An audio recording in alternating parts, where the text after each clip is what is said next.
What if I told you that the key to your freedom is in your hands right now? But before I tell you what it is, let me ask you this. Do you want peace? Do you want to move forward? Do you want to feel lighter? Then you need to understand one thing. Forgiveness is free, but reconciliation has a price. Let's unpack that. Forgiveness, it's a word that stirs up so many emotions. Maybe right now you're thinking of someone who hurt you, someone who betrayed your trust, someone who made you question your worth. We've all been there. It's human. And the weight of that pain, it's heavy, isn't it? But here is the kicker. Forgiveness is the key to setting yourself free from that weight. Forgiveness doesn't cost a thing because it's not about the other person. Let me say that again. It's not about them. Forgiveness is a gift you give yourself. It's not a sign of weakness. It's not condoning what happened. It's not saying I'm okay with this. Forgiveness is about you choosing not to let that person or that event define you anymore. It's saying I refuse to let this take up space in my mind, in my heart. I'm choosing freedom over bitterness. You see, forgiveness is like dropping a rock you've been carrying for years. It doesn't cost you anything except the courage to let it go. But reconciliation, that's different. That comes with a price tag. Here is the thing.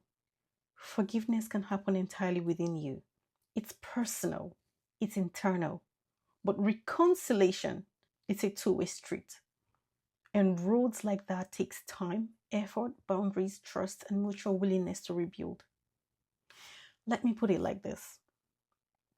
Imagine forgiveness is like opening a window to let fresh air into your soul. You've cleared the air for yourself. Reconciliation, on the other hand, is like opening the door. Not only do you open the door, but you also invite someone back in. Now, here's the big question. Should everyone you forgive be invited back in? The answer is a resounding no. Some people are not safe. Some people have not changed. Some people will never respect the boundaries you need to heal and thrive. Reconciliation requires accountability. It requires evidence that the person who hurt you is willing to do the hard work to make things right.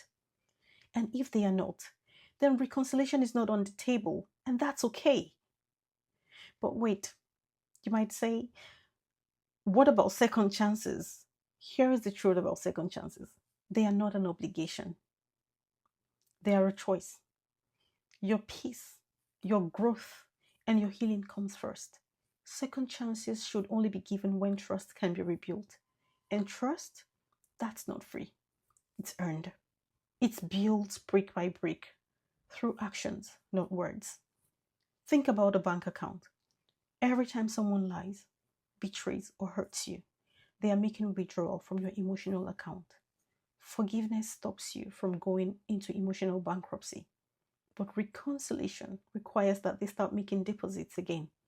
And if they're not willing to do the work, they don't get access to your account. Now, I can feel some of you still wrestling with this.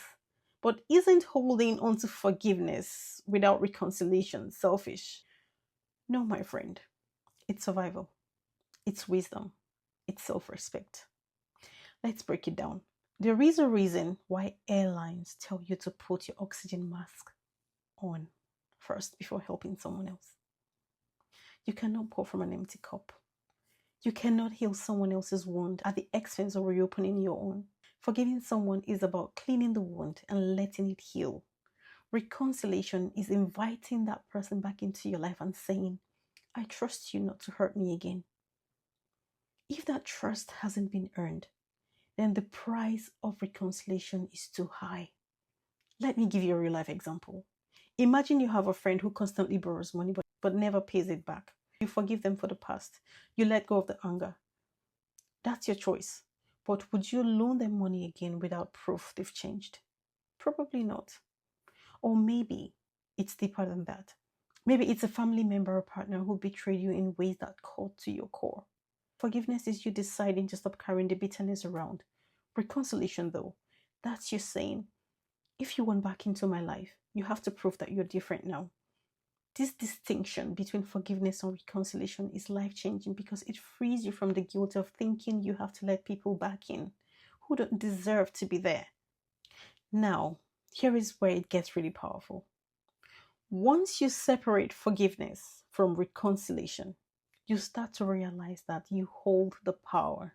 You get to decide who gets access to your energy, your time, your love, who gets to stay in your life and who doesn't, and how much of yourself you're willing to give. Look, this isn't selfish, this is sacred. So let's recap. Forgiveness is free because it's about your freedom.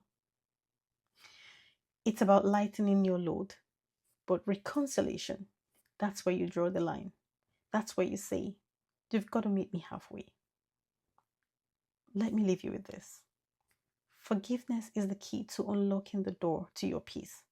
But reconciliation, that's the lock.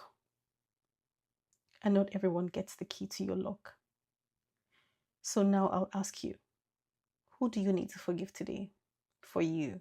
And who, if anyone, deserves to walk through the door of your life? Remember, forgiveness is free, but reconciliation has a price. Choose wisely.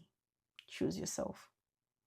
I hope this has helped someone today. Thank you for listening or watching, and hope to see you in my next video. Bye.